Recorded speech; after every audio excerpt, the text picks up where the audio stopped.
Hey, everybody, how you doing? Well, that's good. Welcome to PHLY Flyers Pregame, presented by Coors Light. Visit CoorsLight.com/PHLY Hockey to get Coors Light delivered or to find a store near you. My name is Bill Matz. I'm your director of fun and games for the evening. Joining me tonight, that's right, it's the star of the Anthony Gargano Show. It is JP Zapata. What's going on, JP? How was your weekend? Oh, dude, it was great, man. Outstanding. How about yourself? Oh, very good, very good. That's we both got right to work when we got here, so I didn't. So why not just use the airtime to catch up? But we did work together on Saturday. I know. Feels like it was yesterday. It was a real nice win. Yes. For those Philadelphia Flyers. Matvei matinee. Michkov with the overtime winner, and we'll talk a little bit more about him as we get through today's pregame show. But I'm going to start with the lineups tonight. Charlie, a bunch of tweets today. Finally doing his job at the morning skate. Forget the practice videos, all that stuff, talking to his sources on and off the record. I don't care about any of that. I want to know what the freaking lines are. And it looks so like we can complain about it. Yeah, exactly. If we're not complaining about the lines, what's even the point of doing a pregame show? Exactly. And here we are. Little mix-up here tonight, at least from the way last game, Saturday's game, began. We're going to have Coots centering Konecny and Farabee. Mm-hmm. Joel Farabee gets a little bump up to that top line with Coots and TK. Maybe that can get him going. Couturier, not exactly scoring a ton. Excuse me, not exactly scoring a ton, but did score last game. Yeah. Konecny, he's been an offensive force for this team. Not just scoring goals, but setting them up as well. Oh, yeah. Awesome assist on that Michkov winner on Saturday. And now we have it. Frost and Mish, they're together. John Tortorella today at practice said, listen, yeah, I liked what I saw out of Frost. He was doing some things, especially early in the game. His defensive positioning, all that stuff was good. Need more out of him. He needs to generate offense. Okay. Well, he's out there. Hopefully he can get Owen Tippett going. Maybe Michkov is the guy to get both of them going. It's going to be Frost with Tippett and Mish. Cates with Forster and Brink. Forster finds himself up in the top 9 again, at least for now. And then finally, Lawton, Paling, Hathaway is your fourth line. Solid fourth line. Yeah, it's totally acceptable fourth line. Yeah. Maybe the most complete line in terms of role and expectations. That's right. The fourth line, it's like, yeah, no complaints. Yeah. That's exactly what a fourth line should look like. 100%. And then you look at the defense. York and Sanheim are together again with Sanheim on the right. Andre and Ristolainen together. I like that pairing. So do I. Emil Andre being trusted with top 4 minutes, at least for now, while Drysdale's out. We'll see how that goes. He was a skater today with the scratches at morning skate. So we'll see how he heals up. And Sealer and Helge Grans. That's right. Grans remains in the lineup. Zamula and Johnson are your extra defensemen for now. And John Tortorella, he was asked today, and it was more a question about, like, okay, well, what do you do when Drysdale gets back? Because you have so many guys. But the answer, like, it works for right now as well. With Zamula sitting, Johnson, he knows his role. I'm going to play the best 6. Yeah. And right now, listen, Helge Grans really impressed us in that first game. He's been okay since then. He hasn't really stood out. Played like 12 and a half minutes on Saturday. But he thinks he's one of the best 6, or at least wants to give him the chance to show if he's one of the best 6. Again, very few complaints here. Ristolainen remains in the lineup. Hopefully, maybe he can pick up a few points. He was all over the place in Saturday's game. I mean, he's down low in the offensive zone. He had the wraparound. I don't know how he didn't score on that wraparound, quite honestly. That was pretty crazy. But, yeah, a lot of trade rumors surrounding Ristolainen right now. Maybe that helps with this logjam of defense. But I got to believe that's more a down the line trade than a thing that's going to happen anytime soon. More a trade deadline kind of thing for Risto. But right now, maybe these are your best 6. And listen, I like Yegor Zamula, but it's not like he's been good this year. He's the extra, and we're going to see some other guys tonight. Yeah, no, I'm with this lineup right now. And when you're looking at the defensemen, yes, you play your best 6, right? And Granz has been playing, I mean, not spectacular, but he looks like he belongs there, and that's the most important part. Yeah, he's not drowning out there. No. He's certainly not. He's at least able to keep his head above water. We've seen him make a few plays, join the rush a few times, but he's just kind of a steady defenseman. Just a third pair guy that you put out there. He's got a little size. I want to see more out of him. Absolutely, especially with the fact that, like, listen, I don't want to fully write off Zamula, but we kind of have an idea what Zamula is. And with Eric Johnson, I mean, we all know Eric Johnson. So if Granz is the one that we really want to see more of. So I think this is the right move for right now, especially with Drysdale on the shelf a little bit. I want to see Granz and see exactly what he's got. Yeah, and it also creates opportunity in the AHL. Right. With Andre up here, with Granz up here. That is a ton more ice time for Hunter McDonald. That's more ice time for Ethan Sampson. Mm-hmm. Just a few guys down there that I think the Flyers and Phantoms have liked what they've seen out of them, and now it's okay. We've graduated a few guys. That means you have to step up a class as well. You're now guys we're going to depend on a little bit more, and that's opportunity for them to see how they handle the extra responsibility. So that is our lineup tonight, and of course, the goaltender for the evening is going to be Ivan Fedotov. Fedotov gets another start. He had won 3 in a row before the loss to Carolina. That's his first loss, and it's 4 games, but it's his first loss since October 23rd. It's been a little while since he took a loss. He'll get the start tonight. I want to see them kind of go back and forth as long as Ersson is out. Just kind of, let's see how you guys handle the NHL, different opponents, a little bit more of a workload for Kolosov maybe I'd like to see. I'd like this kind of to be 50-50 until Ersson gets back. Why not take advantage of having this time and see what you have in both goalies? Not for nothing, Bill. Tonight's a great test, too. I mean, that Knights attack, they obviously got some size. They're definitely going to put us with shots, too. So Fedotov is the one guy, listen, I feel hopeful with him, because especially these last couple starts, looks like he's feeling more comfortable in the NHL as well. So I'm excited to see him tonight in this matchup against the Knights. Absolutely. Gave up 4 to Carolina in that last game.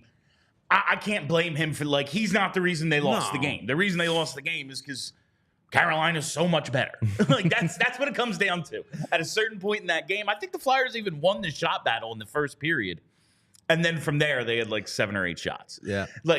Carolina overwhelmed them because they are so much better, and they're going to score sometimes. It's not as if Ivan Fedotov is even an above-average goalie at this point. We know what he is. He's a work in progress. He's a little old to be a project. But listen, he's only got, I think, 10 NHL even appearances at this point? Not even starts. And now he's up against, the team that won the couple of years ago. They're leading the Pacific. Might be a tough night for him. We'll see. But it's a great test. It's a great test for Fedotov. Here's a really good team. If you can show kind of what you've shown over the last 4 games, that gives us even more confidence. And obviously his size is going to help him out in between the pipes. But for him, it's more so about, getting the grasp of the speed of the game. It felt like a lot of times, some of these shots were just a little bit too quick for him. But he does feel like he's feeling more comfortable. That's one thing to definitely look out for tonight. And the last thing about tonight's lineup, it appears as if Morgan Frost back on that top power play unit. I was a little surprised he wasn't there last game. Like I said, it kind of felt in the last few games I don't know what they're doing with this top power play unit, but I don't think it even has a center. Right. They were kind of just holding the spot for him. And then he didn't immediately go out. Take a face off, too? Yeah, it was some weird stuff. And he didn't immediately go back to that top power play unit, but it looks like it's going to be Frost with Michkov, Konecny, Couturier, and Andre on power play 1.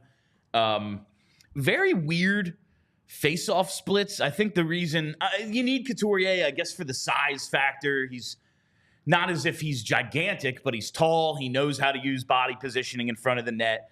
He has had some success on the power play a couple of years with Claude Giroux. It makes sense. The weird thing about Morgan Frost on the power play, like, yeah, that's kind of where he's going to thrive. If he has success, it's going to be on the power play. Mm-hmm. His face-off numbers aren't great. He is 55% on power play face-offs, which is fine. Coots is around 60. He's been dominant. But overall, in the offensive zone, he's at 50.5%, Morgan Frost is.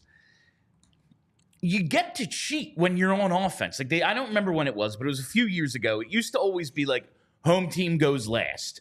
So home team always has the advantage on faceoffs. They changed it to offensive team. On zone draws, the offensive team goes last, so they get the advantage. Mm-hmm. He's somehow losing more of those. He's actually winning a bunch of defensive zone faceoffs. He's only taking like 45. They don't put him out there for those all that often. God. But he's actually winning a decent amount of defensive zone ones. For some reason, he's struggling in the offensive zone. So I think maybe that's why you go with he and Couturier on that top unit. But that is the power play.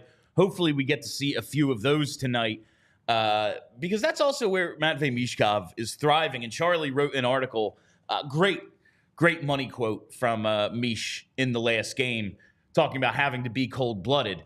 And Charlie wrote, like, maybe this is the guy we've been looking for, the dude who steps up in those big moments. If you want to read that, you got to become a PHLY diehard at allphly.com,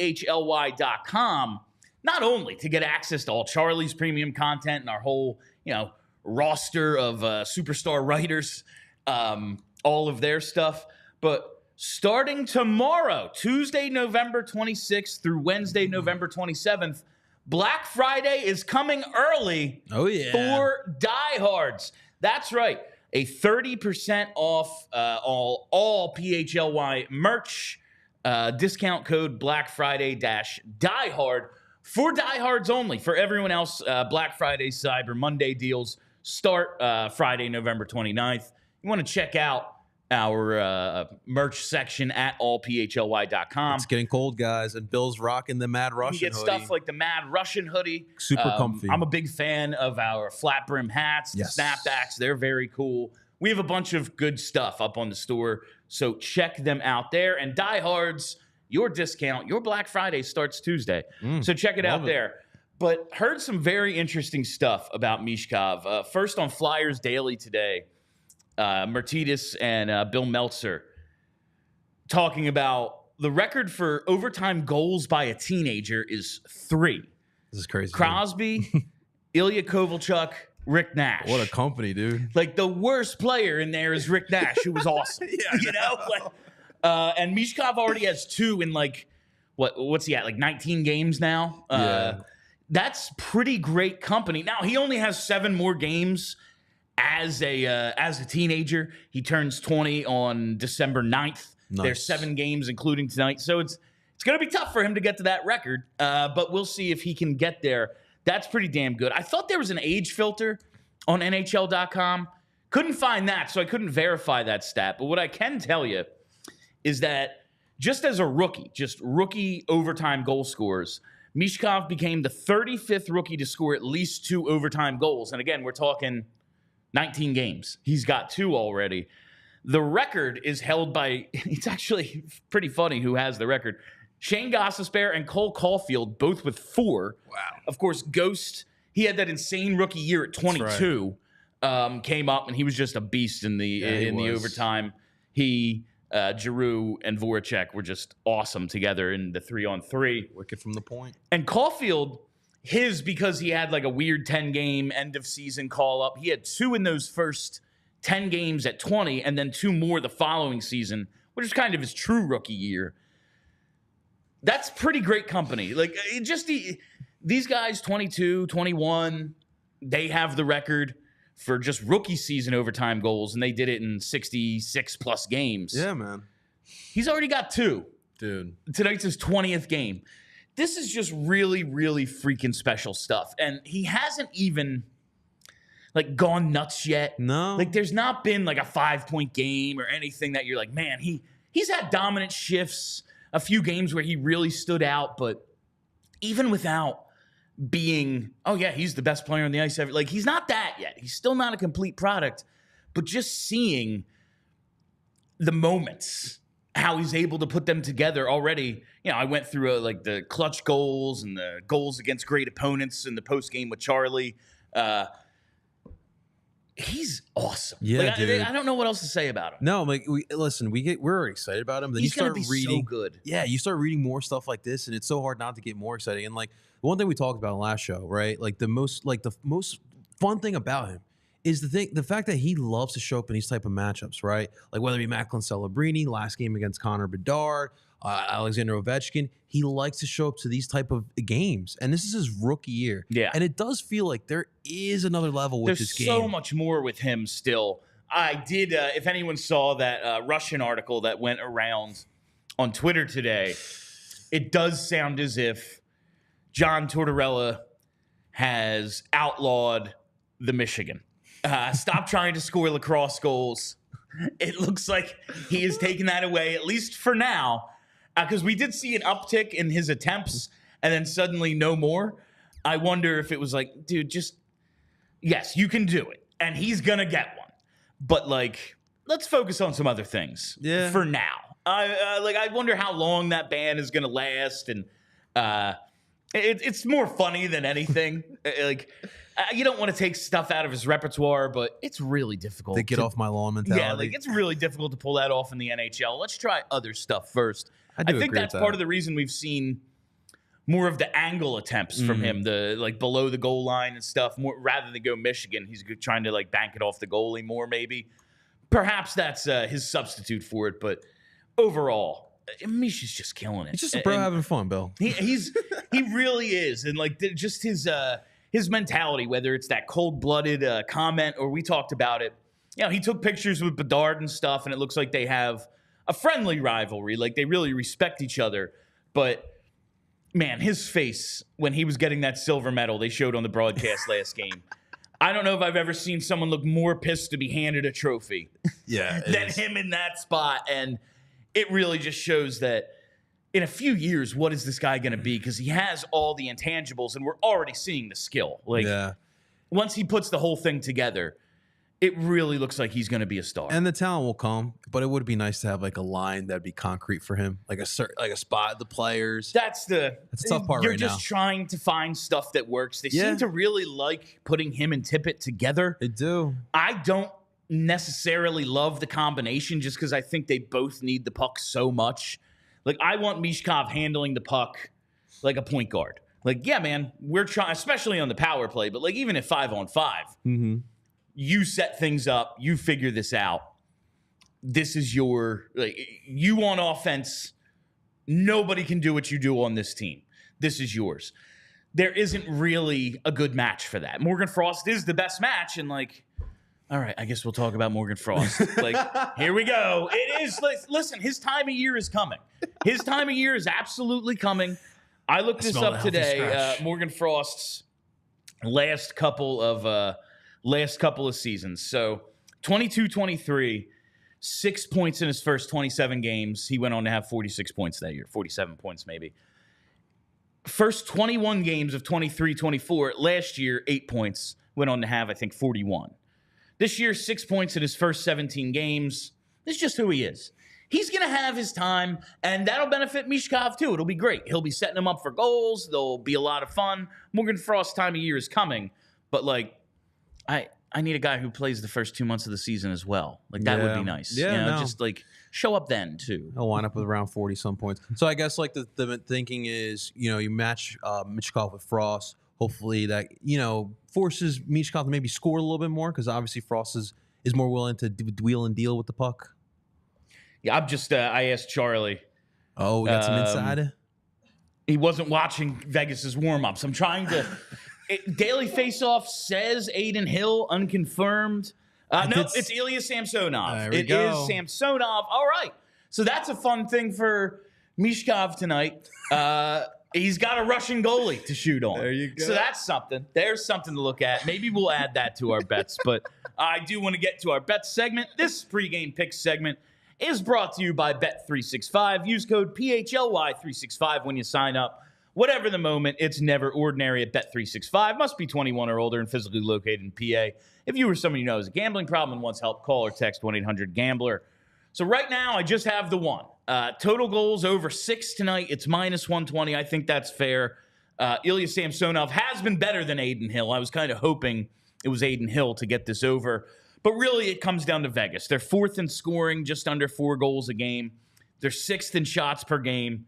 Fedotov is in net. Listen, Fedotov has seemed a lot better lately. He looks a lot more normal. Like Charlie always says, it'll never be smooth. Like, he's never going to look like Julie the Cat Gaffney out there, just with the real fluid. You know, he's never going to look like that. But he has shown a lot of improvement. That said, what are we hoping he's going to be? A good backup? You know, like, what is his ceiling really? His goals against is still over 3.5. Mm-hmm. You're up against one of the best teams in the league. Vegas is leading the Pacific Division. They've been a cup contender since they came into the freaking league, basically. I could see this going over tonight. And the Flyers offense, it hasn't been great on this homestand, but I think it's showing some signs of life. Peter Mrazek just showed out in the first 2 periods of that game. They could have had 9 goals in that freaking game. Peter Mrazek just shows up against the Flyers. They had 5 a few games ago. I think their offense is a little tiny bit better than the numbers. And hey, man, Morgan Frost gets going. It's coming. Man. It's coming. I'm telling you. That frosty heater, it's coming. It's going to be interesting. So we're going to take that over 6. I was thinking about a Tomas Hertl goal. He usually shows up against the Flyers. I was thinking about Vegas minus 1.5 goals, but like, I don't want to bet Vegas against I hate it. So now I'm just going to stick with the over, and we'll see how this game unfolds. Maybe we'll add some stuff live. But over 6 goals tonight. That is what we're looking at, JP. All right. Well, listen, one thing I am looking at too, because I was listening to Bruce Cassidy before the game and the pre-skate warm-ups, but it does seem like they're going to play a long game here tonight. And he was talking a lot about, Fedotov and just like how the Flyers and their hard work mentality. Expect a lot of Vegas bodies in front of net. They're trying to find the shooting lanes and try to, get those deflections there. Just trying to make things a little bit tougher for Fedotov here tonight. And I'm intrigued by how that Fedotov's going to end the Flyers defense going to handle that. Absolutely. And the Flyers played a couple of really tough games against Vegas last year. That's right. They had one in October that they lose at the very end of regulation. Really looked like they were going to force overtime. Early, right? Yeah, it was October 24th. Mm-hmm, I remember that. Really looked like they were going to force overtime, and Vegas won it late. It was like, man, it would have been nice to steal that one just, because they played really, really hard that game. And then last November 18th, Flyers actually won 4-3 in overtime against Vegas. So, yeah, Vegas is great. But Flyers played them really, really tough a couple of times last year. Now, goalie situation a little bit different, defense situation a little bit different. So we'll see how that all plays out. But I think it's going to be – that's why I'm not betting Vegas minus 1.5 goals, because they played 2 one-goal games last year. It was they grinded it out with Vegas, and I think they are coming in knowing that's the kind of game the Flyers are going to have to play. Yeah, and that was like the thing last year. Like against like those elite teams, they showed up and they make it super tough. They played great against Dallas. They played great against Colorado. Florida, remember that last second one against Garnett? They beat Florida twice. Yeah, that's right. I forgot about the second one. But yeah, dude, and that's like the thing this year. Like they've shown up, but they haven't been able to steal some of those wins. I'd like to see them steal one, especially at home here tonight. And that's what it's going to take. And they're 2-2-0 on the 5-game homestand. Tonight's the 5th and final game of the homestand. You want to make it a winning one. Yeah, you want to make it a winning one. 3-2-0 looks a lot better than 2-3-0. So let's see if we can get that tonight. Maybe we can get Michkov back on the board and goals in back-to-back games. That would be nice to see out of him. Maybe Vegas is a little tired. This is the 4th of their road trip. Pull away. Yeah, Vegas has been on this road trip, so maybe it's just they're kind of in getaway mode. They're just like, of course, we got to play the freaking Flyers tonight. Like, they're just going to work our asses off. Maybe they just kind of want to get back home. We'll see how that plays out. Bryn, I see we have at least one super chat, so let's hit that before we wrap up. All right, we have a super chat from Gary B. I think the Flyers plus a puck and a half, even though I could see them winning outright. Yeah, the Flyers plus 1.5 goals might not be the worst bet. Just like I said, a couple of 1-goal games last year. My issue is if things start rolling downhill with Fedotov. Like, if we have a third period, and it's not just Fedotov, like the defense just maintaining the way it wasn't able to against Carolina. Like, okay, we grinded it out, tough game, and then suddenly Vegas just goes, yeah, we are so much better than them. Let's just put it on them in the third period, and then you die that slow death watching your goal and a half, your plus 1.5 just disappear. But again, they did play him tough a couple of times last year, so we will see about that. I do have to bring it up. I mean, definitely, it does feel like this might be a game that both teams are probably going to grind out. But will we get overtime? I'm in the building. Are we going to get overtime here tonight? Oh, I mean, Flyers go to overtime. It is very much their thing. So I would not be shocked if we maybe that's something to look at. The through regulation, the three-way. See if we maybe a tie there. Maybe that's something to look at. That's something interesting. While we have you, just a few minutes left here. You want to go to that sweet takeover? Oh man, tell me when we're talking about Michkov stepping up in these big games. Tell me he's not going to score against Cutter. Tell me that he's not going to show up, and you are going to want to be in the building for it. So check out allphly.com right now. We are going to have a suite for the Ducks game. That's right. You come in, get a ticket right now. There's like 4 tickets left. We are almost sold out of these. So do it right now. Diehards, you get your discount on the thing, but it's open to everybody. It's the Ducks game. It's going, I think it's the, 28th? I can never remember the date of this one. The 11th. January 11th. Flyers, Ducks. Food and drink all night in the suite. I'm going to be there. Kelly's going to be there. Charlie's going to drop by. Yeah, he's got to do his journalism thing. But he'll be there. I'll be drinking some beers, having a great time. You're going to want to hang and boo Cutter with us and cheer Michkov. It's going to be a lot of fun, so make sure you come out for that as well. What are the chances Michkov knows about the drama with Cutter? I mean, he knows what's going on. He absolutely knows. I mean, when the Flyers draft, I wonder, because we knew, apparently the Flyers knew for a long time Cutter wasn't coming. I wonder when they drafted Michkov if they were like, yeah, so this guy... He ain't gonna be your teammate. I do wonder if they told him right away or if it was a later on thing. But I guarantee he is aware that Cutter was like, nah, I ain't gonna be there. And right now, in their rookie seasons, Cutter 2 goals, 8 points, 16 points. That's double Michkov has. So come on out. The sweet takeover January 11th. It is going to be a ton of fun. Tickets on sale. Well worth it. It's going to be a great time. Yeah, and this year we're in a suite. Last year was, where were we? In the assembly room or whatever the hell it's called. Yeah, it's like the Ticketmaster Terrace or something now. That was cool, but your view of the game isn't great there. Right. If you're not on that front row, you're sitting on a couch watching on a monitor. In the suite, not only do you have all the accommodations, but you got a pretty damn good view of the game as well. That is right. So, that's going to be a ton of fun. Come on out. Only good time for that. And before we wrap up, just want to take a quick look at the Vegas Golden Knights. Big shock when you look at their lineup. Mark Stone on IR. Who would have thunk it? It's such a shame because he's such a freaking good player. He is, man. But he is just constantly hurt for them. But you look at their leading scorers, and they have been damn good this year. Starting with Bill S. Preston Esquire, a.k.a. Jack Eichel. They look exactly the same. Just put a side-by-side of Jack Eichel and Bill from Bill and Ted. Same dude. 32 points in 21 games for Jack Eichel. Ivan Barbashev, 10 behind him. 22 points in 21 games. So he is very much leading the way for them, Jack Eichel. And that's the hope for the Flyers, I guess. Yes, maybe they draft a guy. It doesn't look like they're going to get top 5 picks, but maybe you do. Maybe it's possible for this team.